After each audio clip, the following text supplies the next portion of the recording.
What's good, y'all? Welcome back to the channel. Thanks for tuning in today. So today I want to talk to y'all about something that's super important, and a lot of you guys ask me, yo, Sight, how do I work on my brand? How do I increase my brand and marketing skills as a producer? And today I'm going to give you a couple quick tips that you can use, that I use all the time, which really help enhance my brand. Now let's get into branding for a second. I know this is a boring subject for a lot of guys, but just follow me for a minute. Branding has gotten this reputation as this kind of like complicated, esoteric thing, and realistically, that could not be more far from the truth. Realistically, your brand, especially online, is just your reputation.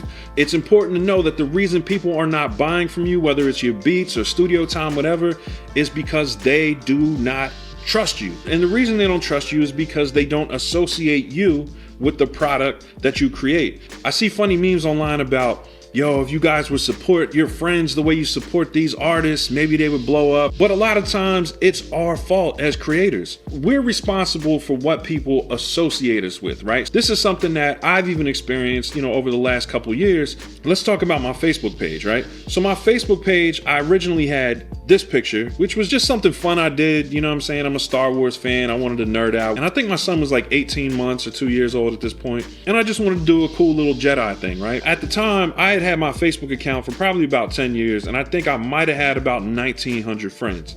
So at that point, I was having issues with people like sharing pictures of my kids. I know, there's some real weirdos out there. So I wanted to start a new account, and when I started a new account, I used this picture. And within 6 months, I had 2,500 friends and a whole list of friend requests that even to this day, I really can't keep up with. What was the difference? The association. What really moved the needle was me standing there with this beautiful piece of equipment, my MPC. So if you want people to respect you as a producer and associate you with creating music, you need to take pictures with your tools. You can imagine if you were actually like a roofer or something like that, right? And you had like a picture of you and your kids up as your profile picture, mentally people are going to associate you with being a father. As a roofer, what you really want is to have a picture of you up on a roof or standing in front of a house with a beautiful roof that you just installed. And naturally, that's going to make people say, okay, I associate this man with being a roofer. It's super simple, right?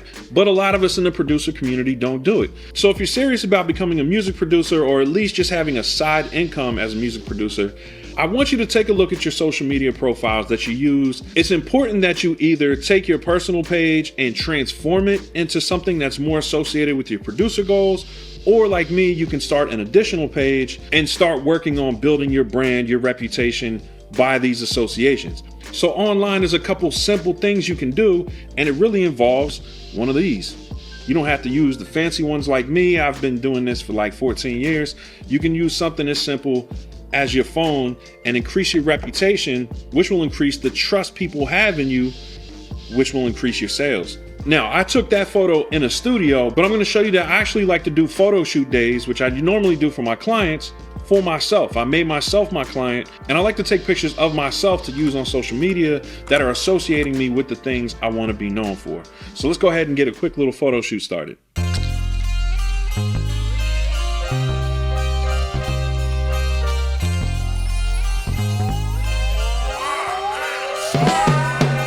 All right, y'all, so we are set up. I really just did a really basic setup in my driveway. You guys can do this really anywhere. You can do this in a room. I just really wanted to do this shoot outdoors. It's a beautiful sunny day.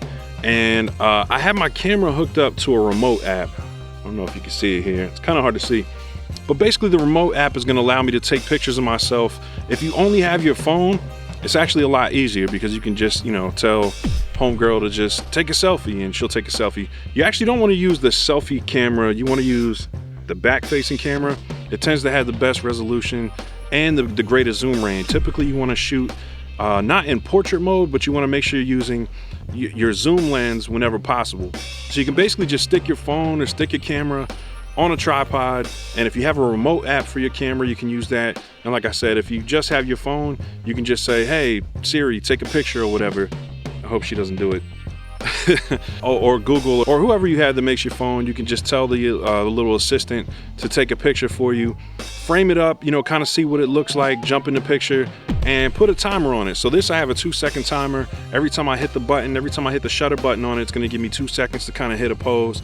And I have my MPC over here sitting on a mat. I'm gonna put this camera down, and then basically I'm gonna go pick that up, pose however I'm gonna pose with it, hit the button. I get 2 seconds to kind of freeze, bing, it takes the picture.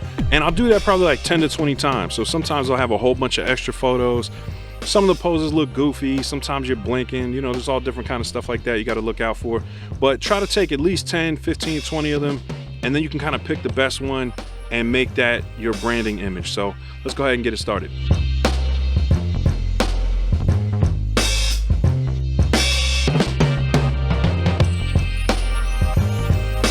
All right, a couple things I want you guys to pay attention to that I'm doing here. One, I'm actually shooting from the waist up. You usually want to shoot from the waist up or even the chest up. I say the waist because you can always crop it in later. But you want your face to be one of the main focal points of your branding photos. Usually when you're selling products, people like to buy from people that they know, right? So the quickest way for people to feel like they know you is for them to know your face. Now, is this a natural thing for most of us who are used to kind of just being in the lab and being behind the scenes?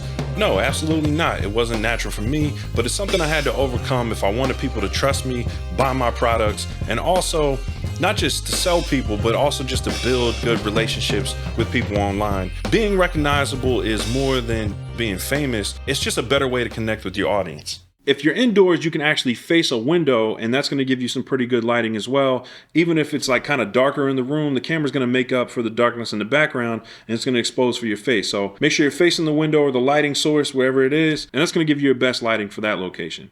All right, so I hope y'all enjoyed that quick little tip, which is like my monthly, bi-monthly photo shoot I try to do for my own brand. And usually I recommend that for my clients too. Usually, you know, once or twice a year, you want to at least get out, do a photo shoot with 2 or 3 looks. You can kind of bring multiple outfits if you want. Or just, you know, shoot with what you got on if you're feeling fresh on any particular day. But taking 10 to 15 minutes to do something like that is going to go a long way as far as establishing trust with the people who are visiting your page and visiting your different social media platforms. Showing people the kind of content and work that you actually make goes a long way. You'll be surprised how many comments you start getting like, yo, we need to work, bro. Yo, I didn't know you was doing it like that. You'll really be surprised by how many people have no idea how far you've come in your skills and your talent. And if you don't show them, it's not really their fault. We're going to be getting more into branding and more of the techniques that I use. This is something really simple that you can do to just kind of get things started for your brand. And if you want more information and tips about being a producer or content creator, make sure you hit that subscribe button down below. Hit the bell notification so you don't miss any of these videos.